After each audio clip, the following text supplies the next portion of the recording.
বাপ ঠাকুরদার জমি কাগজ থাকে, তার যদি পাসপোর্ট থাকে, সে যদি কোনো সরকারি জায়গায় চাকরি করে থাকে, সে যদি পেনশন হোল্ডার হয়, তাকে বাধ্যব করতে হবে, মানা যাবে?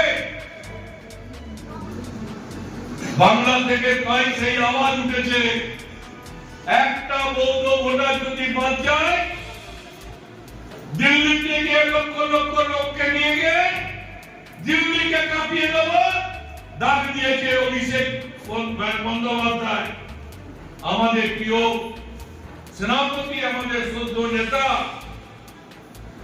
তিনি যা বলেন তাই করেন।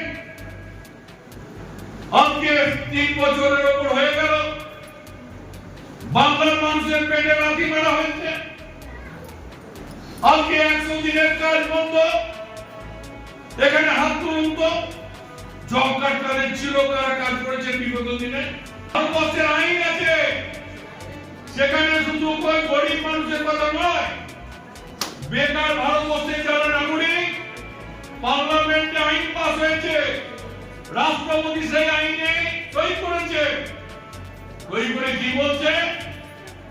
এই আইন হচ্ছে সেই আইন, এই ভারতে যারা নাগরিক, যারা বেকার, সেই বেকার থেকে বছরে 100 দিনের কাজ দেওয়ার দায়িত্ব কেন্দ্রীয় সরকারের।